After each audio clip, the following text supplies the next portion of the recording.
าติพันธุ์รวมใจรักษามัคคี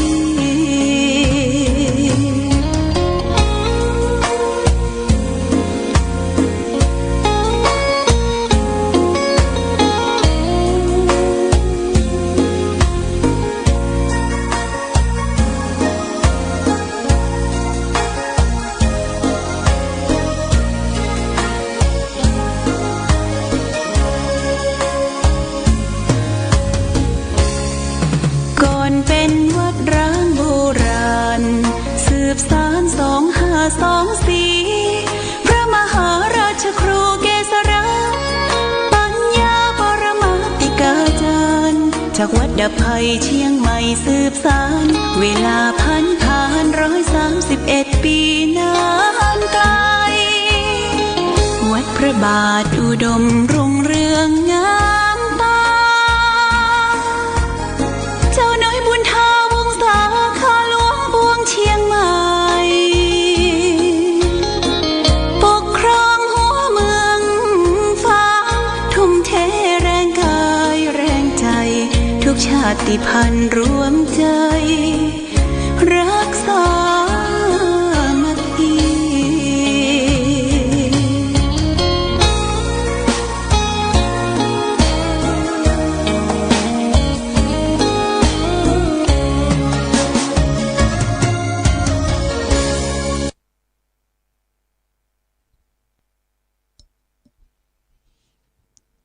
เจริญสุข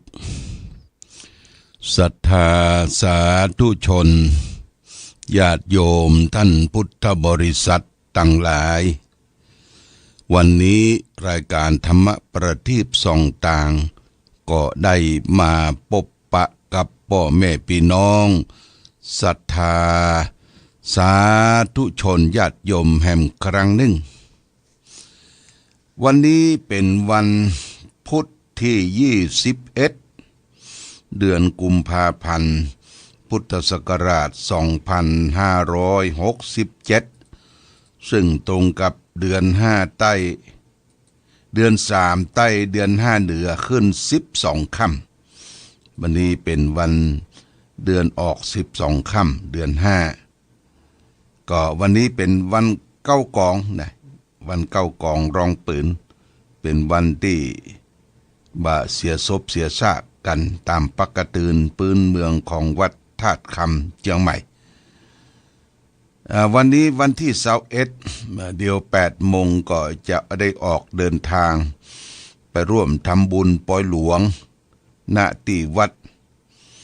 ดอนจันทร์วัดดอนจันทร์ตำบลเวียงกาหลงอำเภอเวียงป่าเป้าจังหวัดเชียงรายในงานฉลองเจดีย์ชเวดากองจำลองก็ไปถึงปุ้นก็ประมาณสัก11 โมงญาติโยมไปซุปเข้าตอนพอดีเนาะไปซุปเข้าตอนก็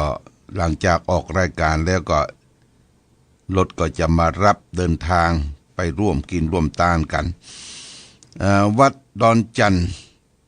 วัดป่าจันทร์เวียงป่าเป้านี่ก็เป็นวัดเก่าวัดเดิมของท่านอาจารย์บรรยงหรือพระครูวัฒนวิกรมเจ้าของคลื่นสีขาวผู้จัดรายการคลื่นสีขาวทั่วไปเฮาก็รู้จักมักคุ้นกันก็จะไปร่วมบุญร่วมกุศลวันที่22วันพุธนี้ญาติโยมนะก็มีงานก่อนเพลก็คืองานทำบุญครบรอบในการจากไปของหลวงพ่อบุญเย็นฐานธรรมโมพระครูประสิทธิ์พรหมคุณวัดป่าไม้แดงพระเจ้าพรหมมหาราชก็ญาติโยมอยู่ใกล้อยู่หิมก็ไปร่วมบุญร่วมกุศลด้วยกันและตอนเย็นตอนบ่ายก็จะขึ้นไปพักปฏิบัติธรรมที่วัดพระธาตุศรีมหาโพธิ์ตโปธารามพระเจ้าหลวงเนอะเริ่มตั้งแต่วันที่22 23 24นี่เป็นวันเดือนเพ็ญเดือน5เพ็ญเป็นวันสุดท้ายในการปฏิบัติธรรมทั้งวันตลอดทั้งคืนก็มีการประทักษิณเวียนเทียน ตอนเจ้าก็จะมีการถวายพุ่มดอกไม้ถวายภัตตาหารแล้วก็อนุโมทนากับคุณกนกพิษชัยนาร้านนานาพันธ์สันทรายเปิ้นลูกจากไปดูลูกหลานที่กรุงเทพปิกมาแล้วก็จะได้นำเข้าซอยไปถวายพระภิกษุสงฆ์ถวายเพลและก็เลี้ยงศรัทธาญาติโยมโดยณที่บนวัดพระธาตุศรีมหาโพธิโพธารามในวันเดือนเพ็ญที่24เดือน5เพ็ญเป็นวันมาฆบูชานี่ตอนเจ้าตอนสายก็ถวาย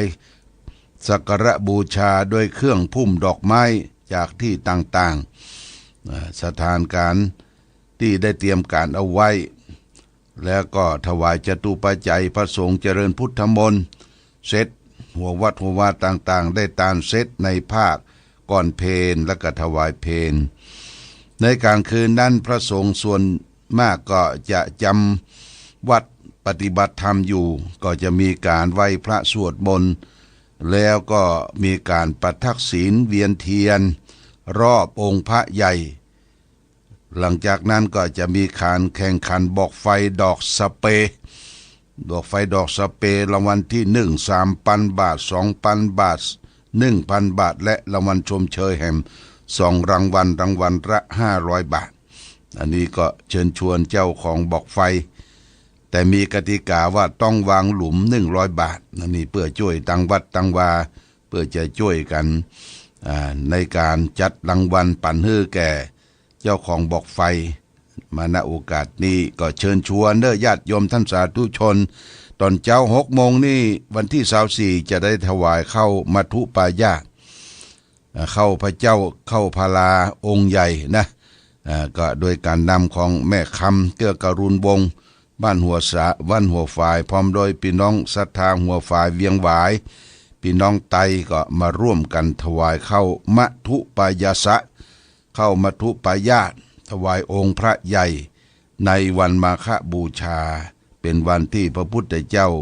ได้แสดงธรรมให้แก่พระสงฆ์สาวกจำนวน 1,250 รูปที่มาประชุมกันที่เวลุวันสวนไม้ไผ่ของพระเจ้าพิมพิสารโดยบ่ได้นัดหมายวันที่พระพุทธเจ้าได้แสดงธรรมแก่พระสงฆ์สาวกจำนวน 1,250 รูปนั้นล้วนแต่เป็นพระสงฆ์เรียกว่าเอหิภิกขุอุปสัมปทาคือเป็นพระอรหันต์ที่พระพุทธเจ้าบวชให้เองวันนั้นก็เป็นวันมาฆเลิกพระจันทร์เสวยมาฆพระจันทร์เดือนเพ็ญเดือน3ก็ญาติโยมก็มีพระอานิสงส์เด้อเอาจะได้สักการะบูชาในวันสำคัญในทางพระพุทธศาสนาก็ขอเชิญชวนญาติโยมท่านสาธุชนท่านพุทธบริษัททั้งหลายนะร่วมบุญร่วมกุศลทั้งวันที่22 23 24วันสุดท้ายตลอดถึงกลางคืนก็จะได้มีการเวียนเทียนโดยอันนี้แจ้งให้ศรัทธาคือทางอำเภอฝางเขาได้กำหนดเอาที่วัดพระธาตุศรีมหาโพธิ์เป็นที่บำเพ็ญเพียรสัปดาห์วันมาฆบูชาญาติโยมสัปดาห์วันมาฆบูชาก็แจ้งกำหนดการงานให้ท่านทั้งหลายรับทราบมาณโอกาสนี้วันนี้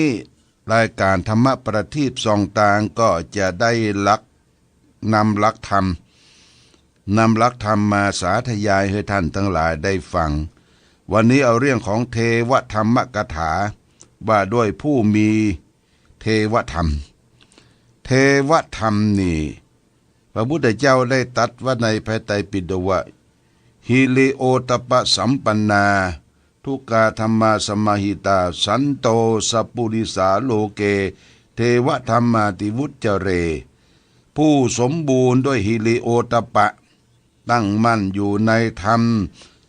อันขาวท่านเรียกว่าผู้สงบผู้เป็นสัตบุรุษผู้มีเทวธรรมในโลกเทวธรรมคือธรรมของเทพธรรมของเทวดาเทพนี่เปิ้นมีธรรม2 ข้อญาติโยมธรรม2 ข้อเรียกว่าโลกธรรมธรรมที่ครอบงำหรือว่าธรรมที่เราจะน้อมนำมาประพฤติปฏิบัติธรรม2 ข้อนั้นฮิริโอตปะ ฮิริแปลว่าความละอายแก่ใจโอตปะแปลว่าความเกรงกลัวความเข็งผิดทำ2 ข้อเนี่ยถ้าใดใครประพฤติปฏิบัติได้เป็นเทพเป็นเทวดาในหมู่มนุษย์ทั้งหลายเมื่อเป็นเทวดาในหมู่มนุษย์ทั้งหลายพอลาละดับขันจากโลกนี้ไปสวรรค์ที่สูงสุดที่อยู่เฮาก็ไปอยู่บนสวรรค์จันทร์ฟ้าเป็นเทพเป็นเทวดาของหมู่มนุษย์ทั้งหลายเพราะฉะนั้นเทวธรรมของเทวดานี่หนึ่งมีหิริมีความละอายแก่ใจ2โอตปะมีความเกรงกลัวความเกรงผิดขยะขย้านต่อการกระทำบาปทั้งปวงทั้งกายทั้งวาจาและทางใจไม่กล้าทำบาปทั้งต่อหน้าและรับหลังเพราะมีธรรมะเรียกว่าเทวธรรมเนี่ยเทวธรรมคือมีความละอายแก่ใจถึงแม้ว่าจะไม่มีคนอื่นเห็นหันแต่เราทำไปเนี่ยละอายต่อเทพเทพาอารักษ์มีความละอายแก่ใจท่านทั้งหลายก็ได้ชื่อว่าเป็นเทพเป็นเทวดาเอาหลักธรรมะของเทวธรรมคือธรรมของเทพเทวดามาประพฤติปฏิบัติง่ายๆคือหิริมีความละอายแก่ใจต่อการกระทำบาปโอตปะมีการสะดุ้งกลัวต่อการทำบาปไม่กล้าทำบาปทั้งต่อหน้าและรับหลังนี่ญาติโยมนะทั้งต่อหน้าและรับหลังบางคนทำบาปรับหลัง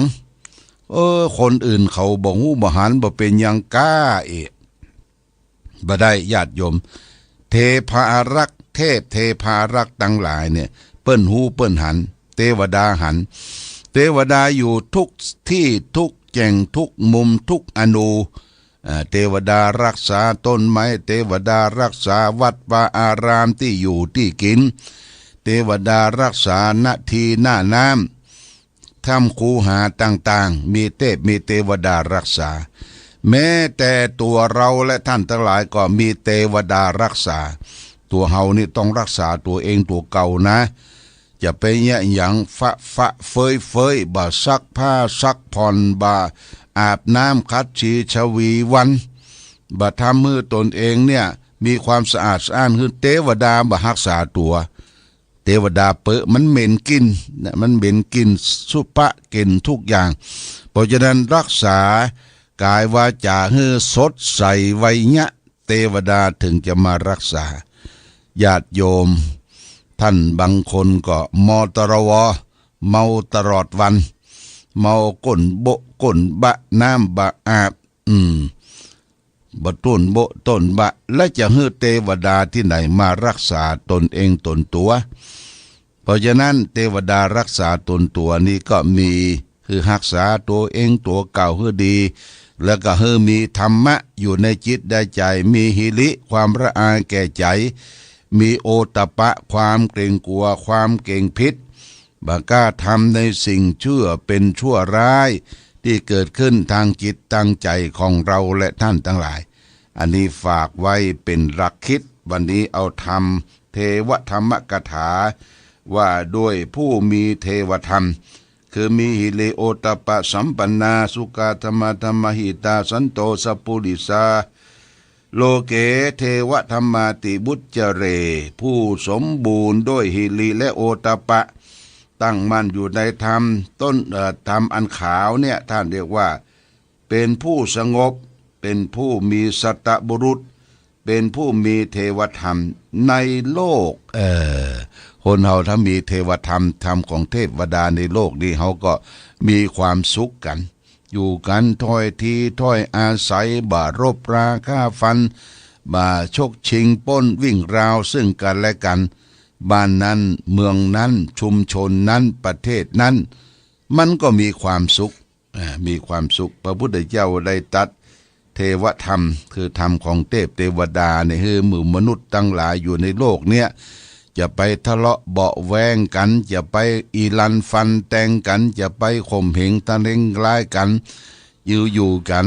อย่างมีความสุขถ้อยทีถ้อยอาศัยเป็นคนที่มีเมตตาธรรมเอื้อเฟื้อเผื่อแผ่ซึ่งกันและกันจะไปคือคนอื่นได้แตกได้แหงได้ ได้แตกได้ร้าวอู่ปดหมดเท็จทำให้คนอื่นแตกร้าวแตกความสมานสามัคคีเนี่ยพยายามญาติโยมอยู่ร่วมกันสร้างสรรค์สันติคือความสุขสงบสุขที่เกิดขึ้นกับตนเองครอบครัวสังคมเรียกว่ามีเทวธรรมธรรมของเทพเทวดามีหิริความละอายแก่ใจมีโอตปะความเกรงกลัวความเก่งพิษฝากไว้อยู่ในจิตในใจของเราและท่านทั้งหลายมาณโอกาสนี้เอาละในช่วงนี้ก็ยังเหลือเวลาก็จะเปิดเทปเปิดเพลงไปก่อนนะญาติโยมเดียวก็ได้เตรียมตัว8 โมงจะได้เคลื่อนออกจากวัดไปที่เวียงป่าเป้าไปงานปล่อยหลวงศรัทธาญาติโยมก็มาเตรียม2-3 คนละมานุ่งขาวห่มขาวเตรียมนี่ไปร่วมทำบุญกับเปิ้ลเนี่ยไปเอามือเอาวันเนาะเอามือเอาวันปล่อยหลวงเฮาก็จะมีในเดือนมีนาวันที่21-22 มีนาเนี่ย3 วัน 3 คืนวันนี้รายการธรรมประทีปส่องต่างได้มามาพบศรัทธาญาติโยมท่านสาธุชนทั้งหลายก็พอสมควรแก่กาลเวลาขอความผาสุกความมีธรรมจงเบิงเกิดมีแก่ศรัทธาสาธุชนญาติโยมทุกท่านคือท่านทั้งหลายได้ประสบสุขโชคดีประกอบไปด้วยอายุวันนะสุขภาระรายการธรรมประทีปส่องต่างต้องขอลาก่อนขอผู้ฟังจงตั้งมั่นจิตหันษาโดยธรรมะขององค์พระพุทธาได้นำพาให้เกิดความสุขสงบเย็นขอเจริญ